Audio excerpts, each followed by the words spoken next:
Hello and welcome to the channel. I'm your host D.Day, bringing you Enigmatica 2 Expert Endgame. If you're enjoying the content, please hit a like, subscribe to see more videos, and most importantly, leave a comment. Thank you so much and enjoy the show. Alright, so we're going to switch gears a little bit. Normally Tuesdays and Thursdays at night, I play the magic aspect of this pack with Trin. And that's the really long episodes that I upload to YouTube. So if y'all have been avoiding the hour and a half, 2 hour, 3 hour videos, those are the ones where we progress in Magic, since it's really hard to progress in 30-minute chunks in Magic. So I do all of that with Trin. And that's why the episodes are so long. But we're going to start over here on the magic aspect, because last stream we finished the Tier 5 Blood Altar, which in between episodes I went ahead and I decked it out completely with Sacrifice Runes.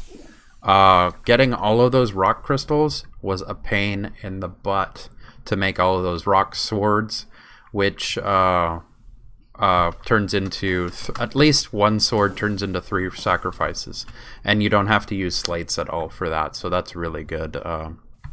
One awesome thing we also upgraded, of course, to the Grand Tartaric Gem. It is not in here, I just realized that. I shut this machine down because I let it the mob duplicator kill monsters, and I plugged it in over here. A full 16,000 will. So I think we're good. I think we're good for a while. So I shut the machine off because it makes a lot of noise.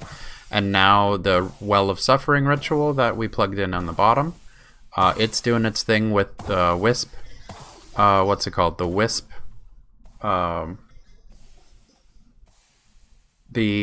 spawner that I grabbed with the Drop of Evil, but I changed it to Wisp with the spawner changer. So it's double duty, more or less. I put in speed upgrades, so it's making them a lot faster. Plus, it's dark inside there, so it's spawning regular mobs too. All of those drops, I did Wisps specifically because they also drop all of the V crystals, which I've been putting into drawers in the space station. So that's really cool. Like, now whenever I need a specific essence, I can just pull the crystals and smelt the crystals instead of smelting items, which have byproducts and stuff.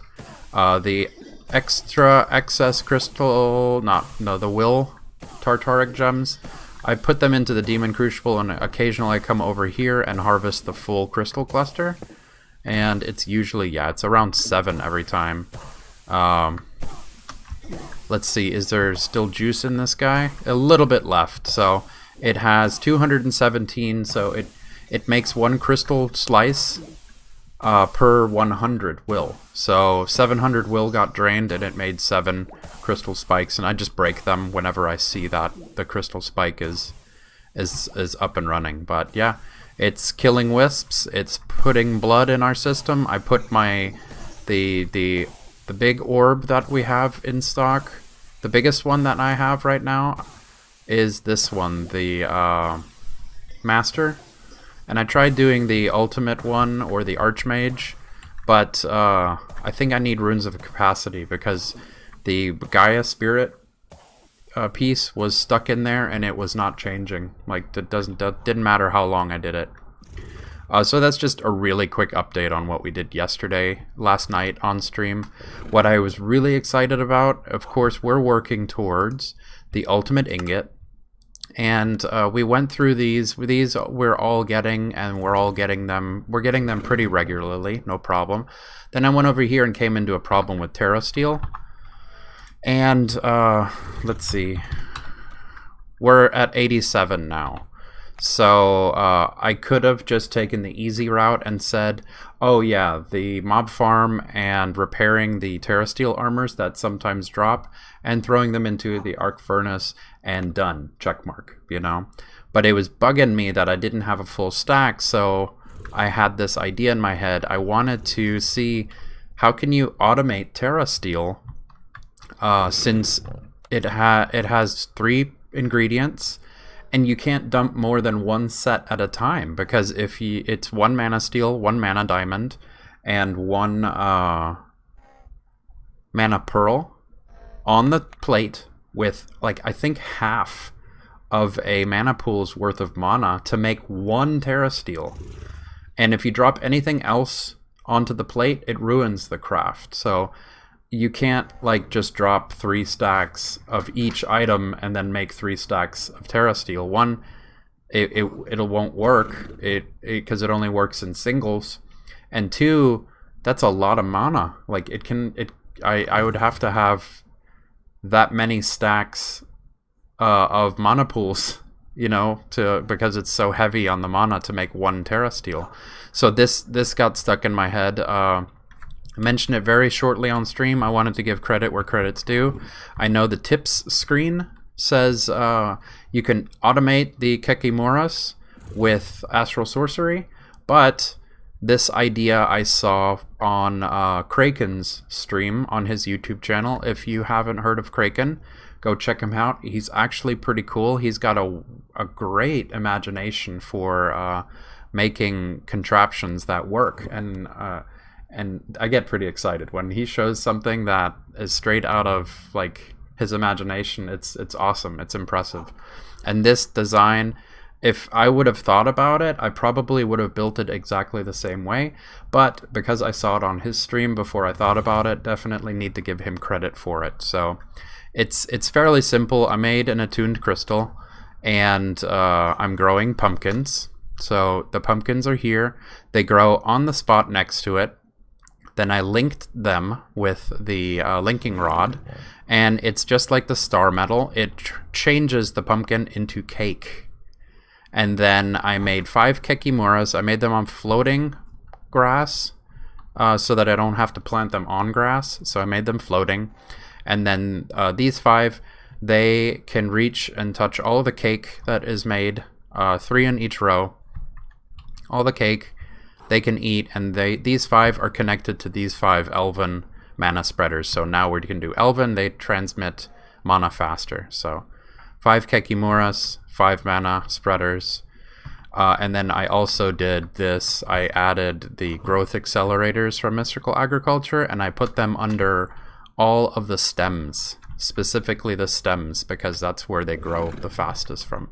I was also thinking about maybe putting in some Thaumcraft growth, but I mean, it's making mana, and we're working towards the infinite mana pool. So as soon as we get the infinite mana pool, this is going to be pointless anyway. So this episode is going to be about automating Terrasteel, which I have it up and running. I wanted to make it work before I fumbled around on an episode.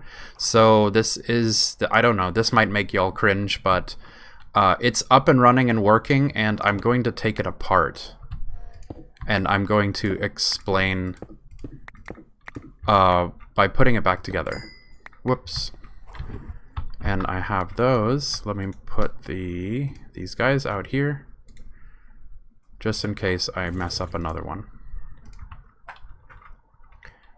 So I'll take this apart, and then I'll show y'all by putting it back together.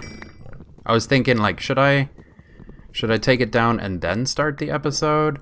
Or should I show it and then take it down? So I was debating which one would be easiest. Alright, so this is the way it was before. We'll also do one more thing. Okay. So this is the way the plate would be near a mana pool. So, of course, you have to put a spark above the terrestrial agglomeration plate, because that's how the mana goes to the plate.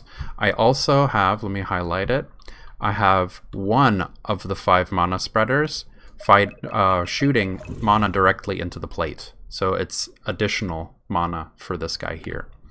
So what I want to do first, let's select dirt because it's easiest to break down. I was thinking, let's go directly above the spark because I don't want to interfere with the spark. So I built 3 up, and then the biggest problems that I had with this setup was droppers.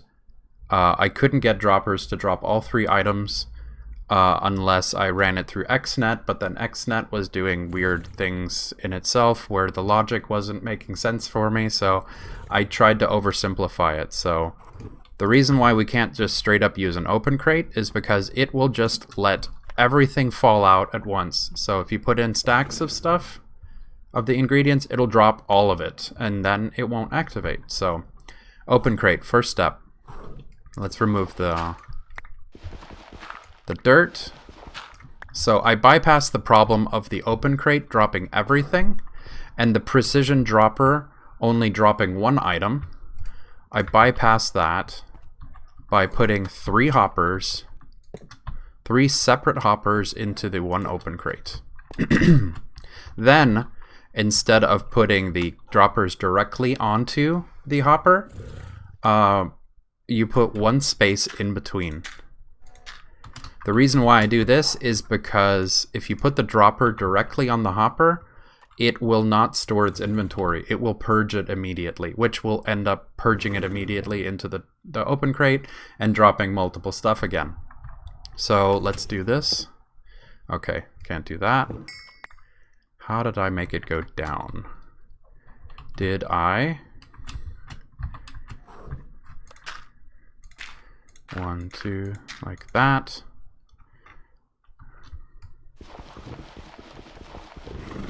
And let me switch tools.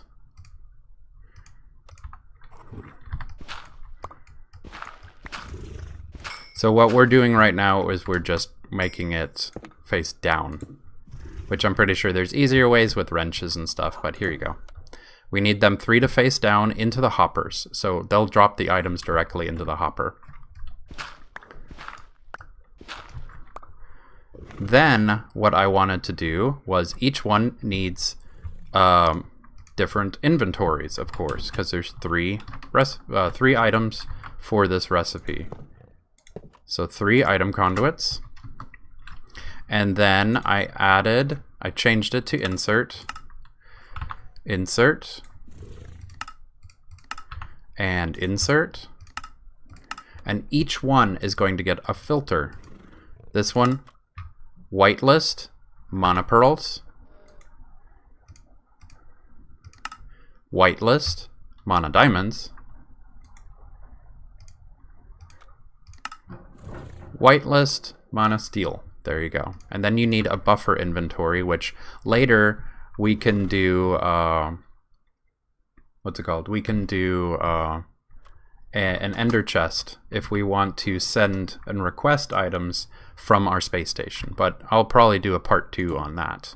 So there you go, we put the chest there. That'll be our buffer for now, and we'll hit this with an extract always active, and an extract always active, and an extract always active. Cool, so there we have that. Now the next thing that I wanted to do is these guys are set to pulse.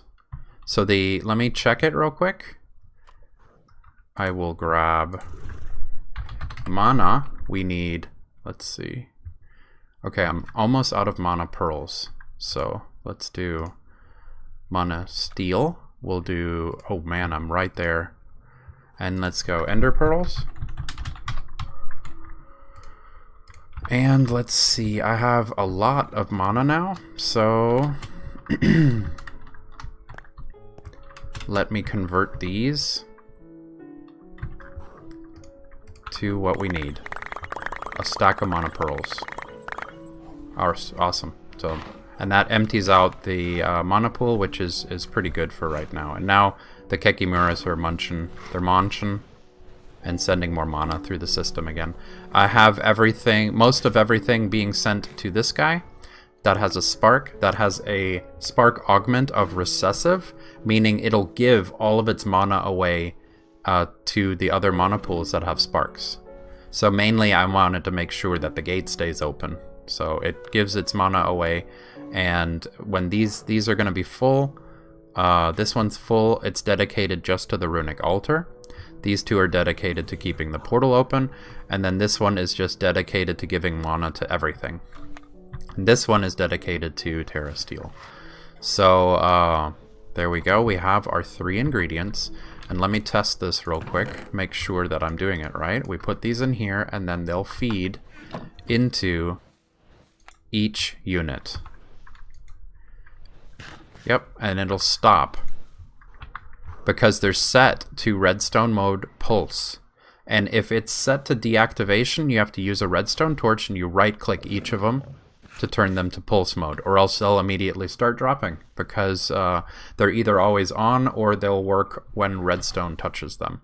So now what we need to do is we need to make sure that they get a redstone pulse. Let's grab some arcane stone because that'll make it look like it fits together. We need 2 pieces of arcane stone, one there and one there. And I'll suffer through this lag spike. There we go. And then this is the important part.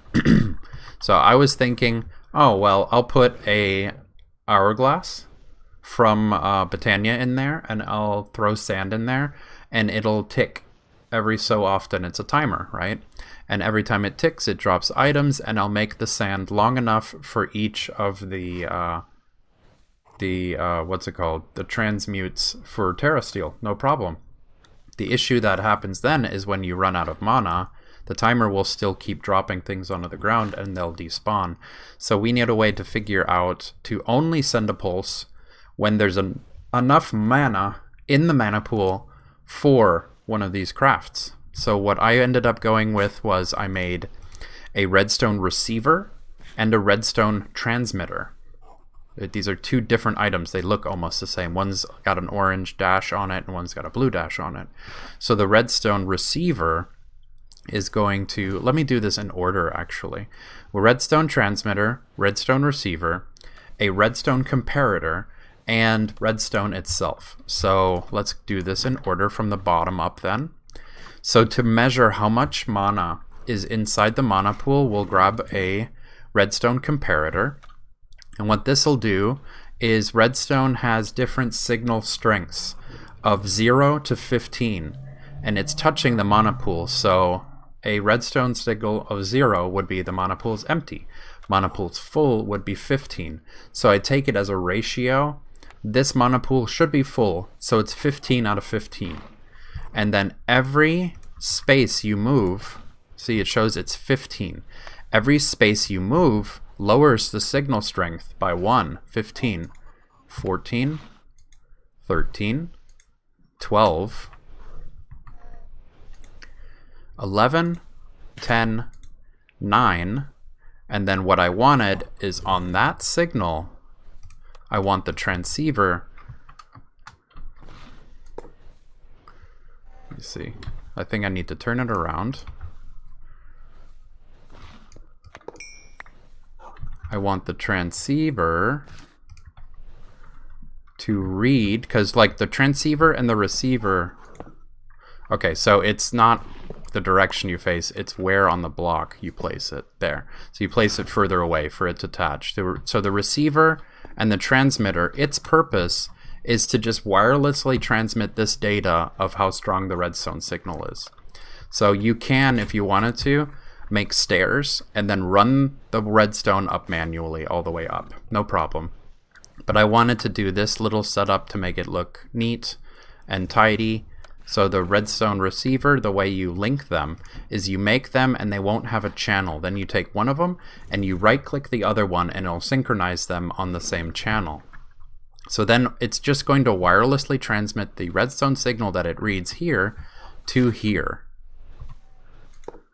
And we'll put that there. And then the last piece of redstone, I'm going to put in here. And when I put it in there, it's going to attach the redstone signal that's down there. And it's because it has an active signal, it's immediately going to pulse these and it's going to drop it. Before I do that, I want to give this little guy, should I? I was thinking like I'd put an augments for the spark on here for dominant so that it drains mana from the things around it. I'll put it on there because that's how I had it working before. So an augment, spark augment dominant, I'll put it on here. That means it will pull mana from all sparks that are nearby. and that means it'll drain mana from all of these guys into the making of Terrasteel. So now, since we have more redstone signal than is required to make a Terrasteel, when I connect this, it should go off. See, it drops one, it pulses once, and it drops one of each. It makes it. And then, yeah, like in a previous episode, I was talking about how awesome golems are. I put down a collect seal and a store seal, and I selected whitelist for Terrasteel and blacklist for the 3 ingredients. So our buddy Garth here, he's pulling double duty. He runs the arcane stone as well as picking up the Terrasteel. So now the one thing that is the issue is this setup will not work if you already have a pulse. So when I put it together, it has a pulse, you know, and it has a signals, but it only works on pulse. So either you break the redstone and you put it back down and it'll go off again, or you drain your mana pool to have less mana in it than the Terrasteel can successfully craft with. So I'm going to do the second one. I'm going to use this mana up until we run out of redstone signal. So I noticed we were out of mana diamonds and mana pearls, I think. So let's grab some ender pearls and some diamonds. Alright, and let's drain this sucker real quick.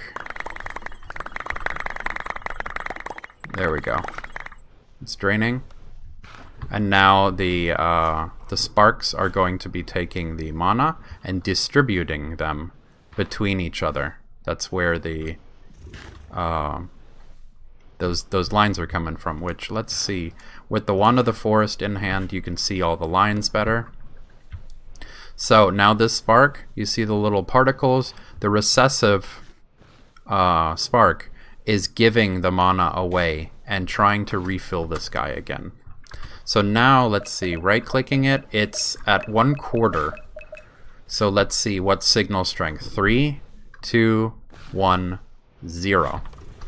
So the signal is dead right here. The more mana that fills in here from the system making mana, it will slowly refill itself, because I have the automated Kekimura's cake farm over there. So mana's not a problem. It's going to refill itself. It's just going to take a little bit longer. The fuller this gets, the stronger this signal gets. 4, 3, 2, 1, 0. It's over here now, right? And this will get more and more full, and then it'll activate this, it'll activate this. When it activates here, it will also activate here, which will pulse these machines again. And it will drop one of each of the mana again, or the mana, the Terrasteel ingredients again. So these 3 droppers, they drop items into the hoppers, and there has to be a space in between. All 3 of the hoppers are linked to the open crate, so that all 3 of the items drop in the same space. And let's see, where are they at now? 1, 0, it's still right over here. So the one thing I did is I found out that Black Lotus, you can toss those into a mana pool and it'll give you free mana. Also, we got a quest reward for Blacker Lotus. These things also give you free mana when you toss them in. So I saved these specifically so I could show this tutorial for automating Terrasteel. Let's see, where are we at? 1, so it's moving. It's 0. And it's 0. So let's see, maybe here, I'll put them in here. That way we can see. There we go. I want to show y'all it when it works. So 1, okay, so we just need to wait a little bit longer. Let me hit F1 so y'all can see how this works. Let me be a little, there it goes. So the signal strength, the pool is now full to a point where the redstone signal touches. And when it touches, it connects and it pulses at the top, which drops the items onto the plate, and it successfully does the craft. When the craft is finished, it of course drains the mana. The mana gets drained, and because the mana pool is drained, it has less of a redstone power coming out of it. So 5, 4, 3, 2, 1. It's right here now. So it'll automatically fill, and then it'll reach around again, and when this one hits 1 with how full it is, it'll pulse again. So let me show you one more time by dropping this, and maybe I can hit it. There we go. And it'll transfer, and when it fills,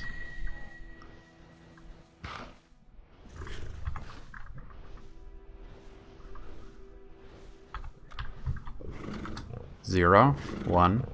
So when this one changes, when it's full, to that point in the mana pool, which I know is enough mana to do the craft once, that's when it decides. Just need to wait for it. I need to be patient.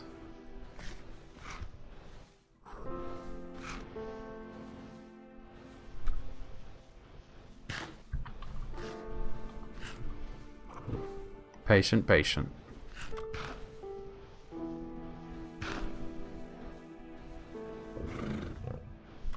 Power 1, and it read it, it pulsed, dropped the items, created the item, Golem detects that there's a Terrasteel, puts it into the Ender chest, which goes into the ME system.